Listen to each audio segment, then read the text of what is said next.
नमस्कार, स्वागत है आपका। तबीयत नासाज चलते हुए आपसे थोड़ा विलंब के बाद में मुलाकात हो रही है, लेकिन तबीयत सुधरती है और बिगड़ती है। लेकिन इस सुधरती और बिगड़ती हुई तबीयत के बीच में जो तस्वीर सामने आई, वो तस्वीर मैंने काफी करीब से देखी है। अब इस तस्वीर को हम बयान करेंगे और आपको आज के एक आर्टिकल में छपे हुए उस मुद्दे की बात करेंगे, जो मुद्दा काफी संवेदनशील है। हम यूं मान सकते हैं कि यह मुद्दा एसआई भर्ती रद्द को लेकर के जिस प्रकार से हनुमान बेनीवाल 1 लाख लोगों को, युवाओं को, बेरोजगारों को जमा कर रहे हैं जयपुर के शहीद स्मारक पर, और मानसरोवर की बातें निकल करके सामने आ रही है। ऐसे में एक और बात सामने आती है, जब हर किसी के मोबाइल गैजेट के अंदर वो मैसेज पहुंचता है तो फिर अपने आप में ये किस्सा है जो कहानी में तब्दील हो जाता है। क्या था वो किस्सा और क्या थी वो कहानी, आपको हम बताते हैं। सबसे पहले आपको हम एक हनुमान बेनीवाल का ट्वीट बताते हैं, जो ट्वीट किया है उन्होंने। क्या ट्वीट किया उन्होंने वो भी आपको हम सुनाते हैं। आपकी स्क्रीन पे भी आ रहा है।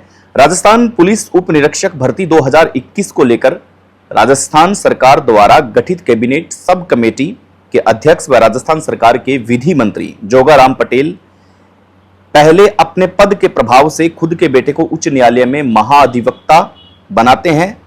जन विरोध के बाद बेटे को एएजी पद से त्याग पत्र दिलवाते हैं और उसके बाद कर्मचारी चयन बोर्ड सरकारी अधिवक्ता बनाते हैं। और आज जोगाराम जी की पोत्री जोधपुर स्थित एमबीएम इंजीनियरिंग कॉलेज में जब नकल करते पकड़ी जाती है तो मंत्री जी लग जाते हैं मामले को सेटलमेंट करवाने।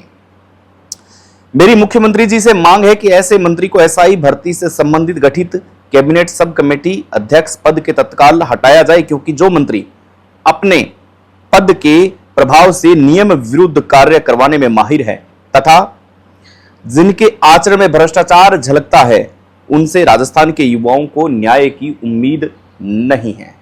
ये हनुमान बेनीवाल का ट्वीट, और एक कागज के अंदर मैंने कुछ समेटा है। राजस्थान के कानून मंत्री की पोती नकल करते हुए जब पकड़ी जाती है, जोधपुर के सिविल इंजीनियरिंग की परीक्षा कैलकुलेटर के कवर के अंदर नोट्स छुपाए हुए थे। अब यह बात है जो असमंजस की स्थिति में है। अधिकारी इस पर कोशिश कर रहे हैं कि ये नकल थी या फिर नकल नहीं थी। वैसे अगर मान लिया जाए तो ये नकल की श्रेणी में ही आता है, लेकिन अब कैलकुलेटर था और कैलकुलेटर के अंदर नोट्स थे, तो अब इस स्थिति में पहुंचे हैं कि ये नकल थी या नहीं थी। जाहिर सी बात है कि मामला मंत्री जी के घर से है, तो फिर हो सकता है कि कोई हनुमान बेनीवाल के जो आरोप हैं वो सच साबित हो रहे हैं। लेकिन जोगाराम पटेल अगर ऐसा कुछ करते हैं तो फिर एसआई भर्ती पर हनुमान बेनीवाल का यह आंदोलन काफी तेज होता है।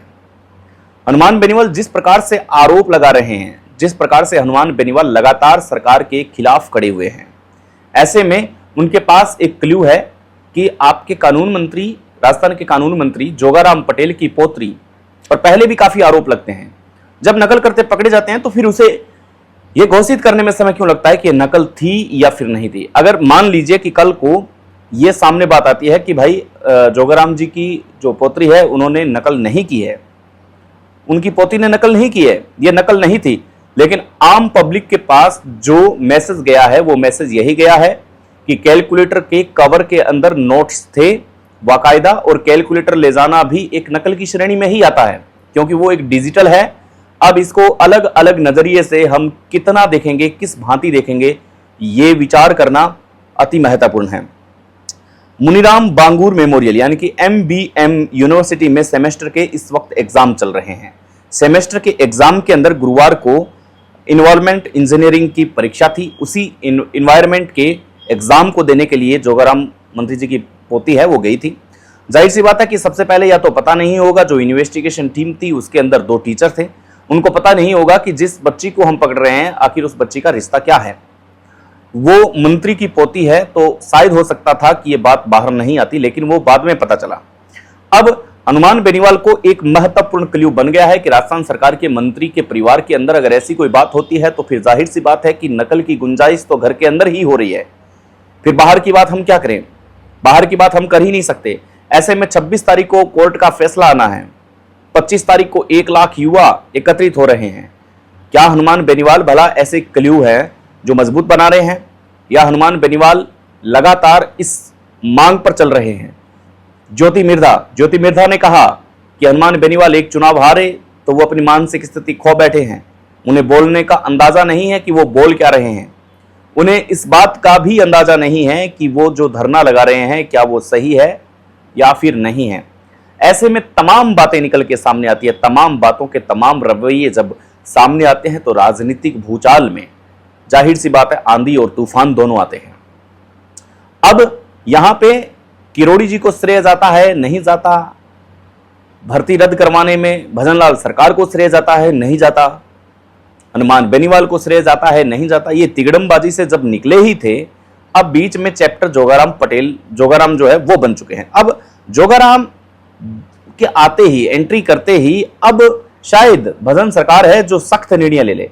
भजन सरकार ने ऐसा भी कहा था कि जब वो सत्ता में आती है तो एसआई भर्ती रद्द करेगी, ऐसा भी कहा था कि एसओजी की जांच करेगी। एसओजी की जांच कर दी है और आज तो आपको पता है कि 200 से ऊपर जो नकली फर्जी जो लोग थे उनका पर्दाफाश किया है एसओजी ने। ऐसे में ये बहुत बड़ी कार्रवाई है। लेकिन जब विपक्ष का कोई लीडर अगर सड़कों पे बैठ जाता है और वो भी इस कदर बैठ जाता है कि भाई एसआई की भर्ती रद्द होनी चाहिए, तो ऐसे में क्या एग्जाम रद्द करके मानेंगे?